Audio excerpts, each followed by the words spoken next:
a fatal four-way match to decide who moves on to Evolution 2, and a TNA World Championship match. That's right, it's Who's Next with NXT. All your favorite wrestling shows rolled into one.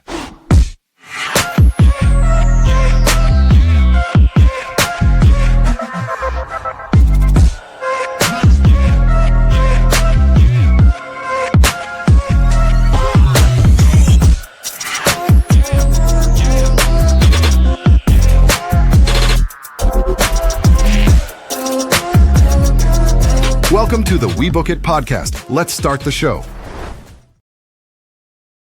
Yes, y'all. Welcome in, everybody, to another episode of Who's Next with NXT. I'm your host, Virgil. Shout out to each and every last one of you that are tuning in to this episode today.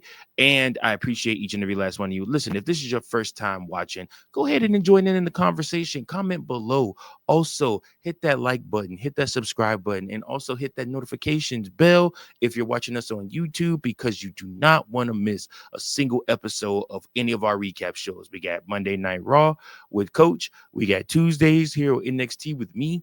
You have Thursdays handling AEW, and then of course Friday nights you have Fritos handling the SmackDown recap. And then of course throughout the week we also book different shows, especially the big main shows coming up. So you guys don't want to miss it. We got a lot going on, a lot happening. And again, the booking championship is up for grabs this coming Saturday, as we will decide who will be the booking champion. Will Coach retain his championship, or will he lose it at this PLE? We'll see. And hopefully all the superstars are safe over in Saudi Arabia, because I have a bad feeling about all that, but I'm going to keep that to myself. Let's talk about NXT. So today's NXT episode opens up with the promo from the four entrants into the four-way number one contenders match for the NXT Women's Championship at Evolution 2. Each of them start off cutting their promos, talking about how they're going to win or why they're going to win. And I mean, for all intents and purposes, it sounds really, really good. But then we go cut to the ring, and it's Josh Briggs versus Trick Williams for the TNA World Heavyweight Championship. Briggs shoots right in. Williams ducks him, turns around. They jaw at each other, go behind. Josh ducks a spin. And Trick Williams shows off big shoulder blocks, smashing Williams' face into the turnbuckle a few times, clubbing blows backwards and forwards. Then it takes you to the commercial break, and Williams is in control. He drops Briggs with the leg lariat. Second try by Josh, catches the boot and turns into a side slam, axe handles, and then they move forward. And then Trick shot out of the turnbuckles, but Briggs finds a way to kick out at 2. Trix floats out of a choke slam. Josh counters a power bomb. A choke slam connects on the second try, but Williams gets a hand on the ropes at the last minute.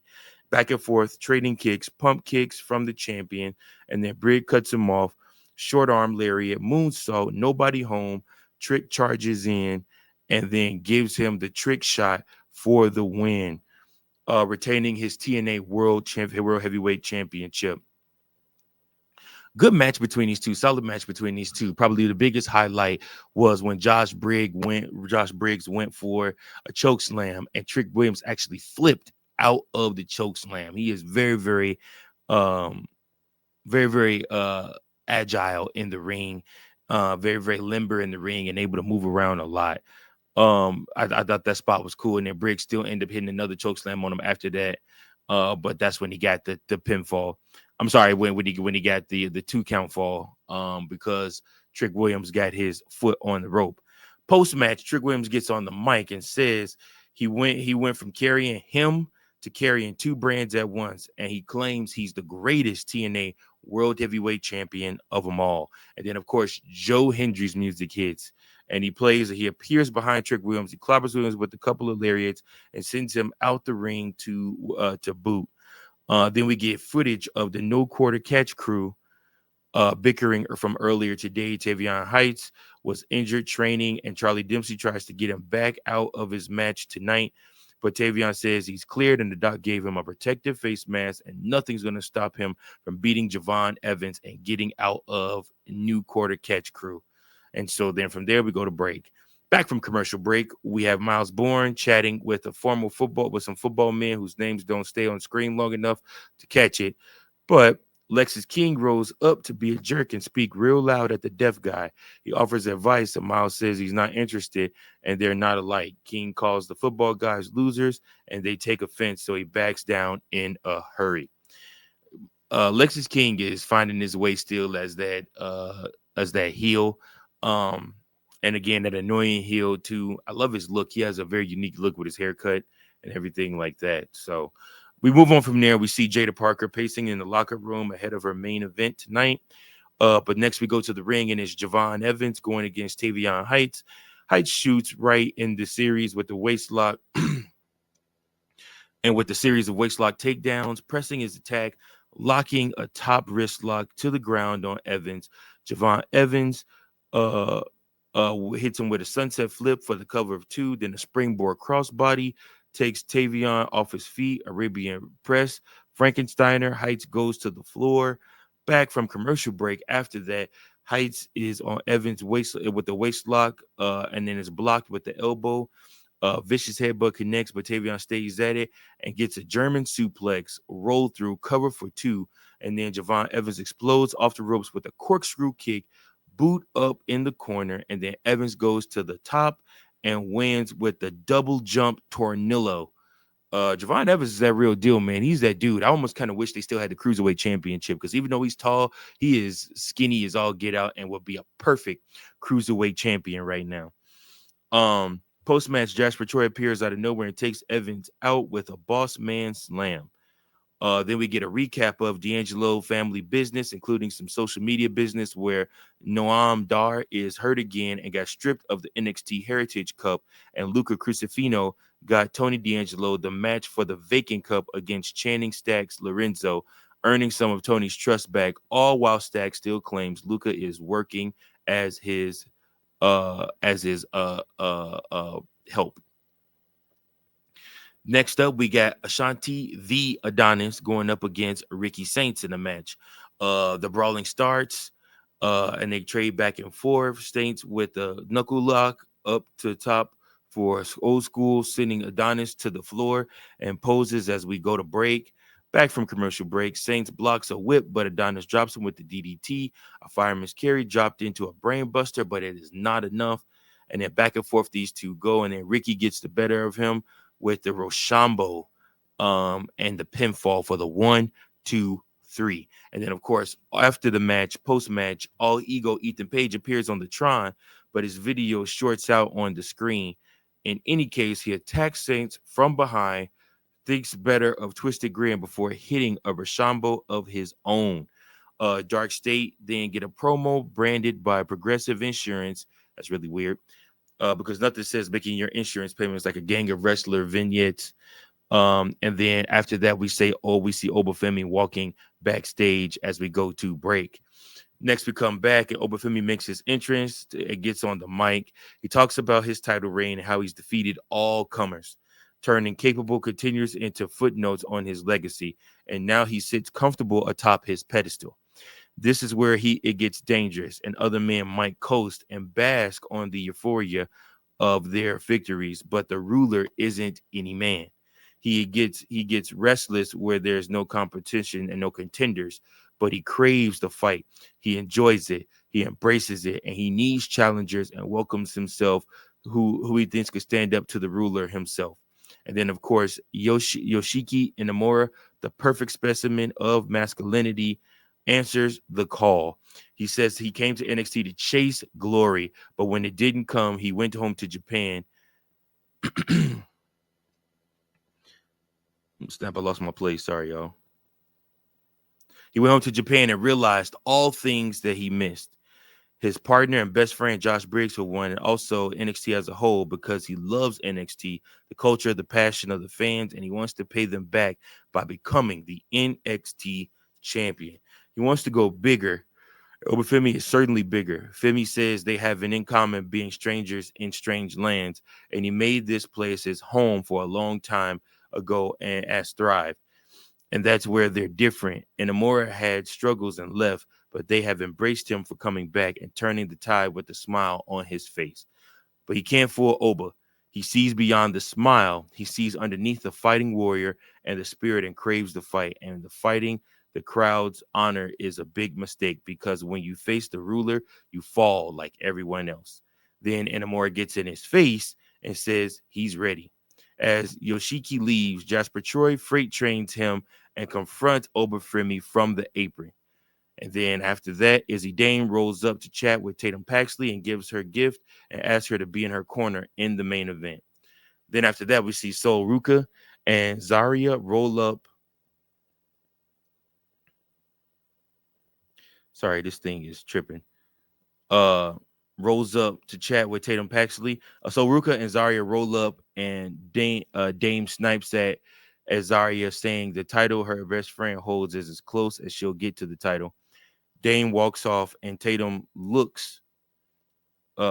follows her and runs into Nico Vance and Sean Spears. Izzy introduces them, and Spears says they have their eyes on some gold of their own. And then Tony D'Angelo makes his entrance to send us to break.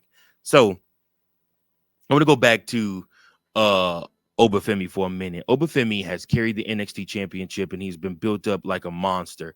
Probably outside of Trick Williams and Jasper Troy, I don't think he really has sweat anybody else that he has faced since he has been the NXT World Champion. And again, it looks like he is just continuing his reign. I'm excited for this match between him and Inamura. We'll see what happens. But I do expect that Oba Femi will probably hold the title until Stand and Deliver. But the question is, who will they build up to be his opponent at Stand and Deliver? Let's have to wait and see. But we come back from commercial break, and Trick Williams berates the high rise backstage, and Wesley informs him that he's going to be whooping Joe Hendry's ass next week. Williams likes the sound of that and tells them that if they take care of Joe, he'll owe them all. We'll see what happens with that. Channing Stacks, Lorenzo versus Tony D'Angelo for the NXT Heritage Cup. In round one, the Don launches him with a belly-to-belly suplex. Lorenzo rams him into the corner, chokes him with the knee, trading punches, double leg from Tony, rolling, and they brawl as the countdown timer ticks. Then we go to round two. Round two, D'Angelo right back where he left off, double leg into grounded punches off the ropes, big elbow, shoulder block through the ropes, and Stacks bounces off the announce desk. Back inside, and the Don off the ropes. He wins the first fall by pinfall with a spear going up 1-0.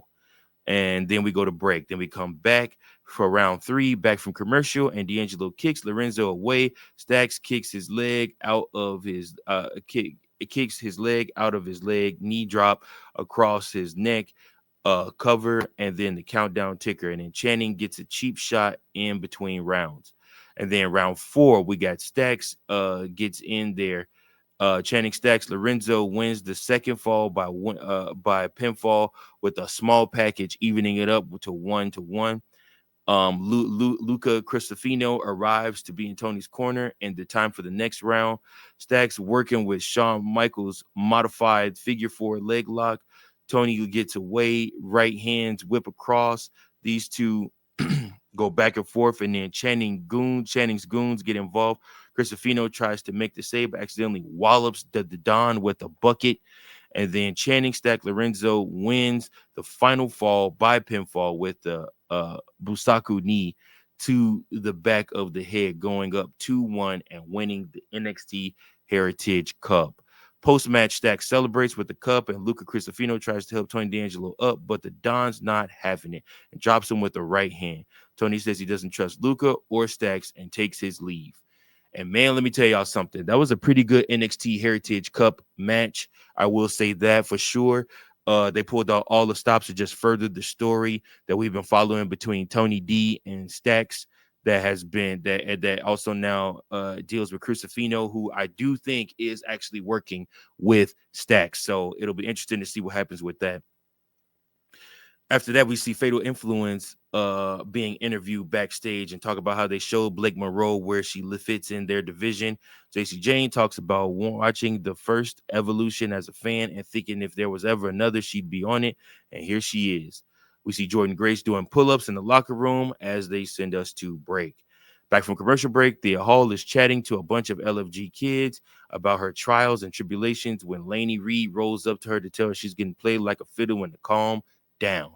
Lash Legends rolls in to tell them to save this and solve it later because right now they need to watch her get things done. And then we see Ava Rain confront All Ego Ethan Page backstage. He says Ricky Saints got what he deserved, and he's been trying his best to be on his best behavior, but Ricky keeps pushing him and pushing his buttons. Ava calls him pathetic and says she's sick of it. She says he's sick of it, and she just has to make sure Saint stays far, far away from him. She tells him that they both need to be in her office next week to settle this problem. I'm calling it now. Cage match, these two. All Ego says he'll solve it on his own terms and gets his phone out to call the Vanity Project. We hear a clattering, and Ava rushes over to see Hank and Tank laid out with no sign of their attackers. Then after that, Joe Hendry is interviewed backstage. He says he thinks about losing the title to Trick Williams every night, but he's focused on winning his title back at Slammiversary. He says Wes Lee has forgotten where he came from, and he's going to remind him next week. Then after that, Jada Parker, Miss Parker makes her entrance, and Izzy Dame make their entrance as we go to break. And then back from break, we get a Chase U vignette where Andre Chase says what he told Kaylee Dixon is true. And then from that, we're going to go to the match of the night. That's right. We are going to the NXT, the Fatal 4-Way, to decide who will get an NXT championship match at Evolution. And so Izzy Dame versus Jada Parker versus Jordynne Grace versus Lash Legend. So pairing off, Legend drops Parker with an elbow. Grace comes back in with her spin out Irish curse. Jada back into Lash into the corner with a straight right hand. They go back and forth for a while. There's a lot of action in this match. It always is. But the big moment came at the end. Lash Legend is going to hit a spin out bulldog on Jada, but Grace breaks it up and with the slingshot double stomp, and then backbreaker rack, spin out power bomb, folding press, and that's right. 1, 2, 3. Jordynne Grace wins by pinfall with a spin out Argenti power bomb on Jada Parker to become the number one contender for the NXT Women's Championship. And that is your show. Let me know you guys' thoughts. I'm excited for Jordynne Grace. I'm excited for her getting another opportunity at the NXT Women's Championship. Do I think she'll win it? No, I do think they're probably saving that for Brooke, unless they're going to have Brooke get involved in that match and cost Fatal Influence the Women's Championship. But we'll just have to wait and see. But that's your show for tonight. Appreciate each and every last one of you for tuning in and watching. Please hit that like, subscribe, and hit that bell for notifications. We appreciate you guys. Keep those book and pencils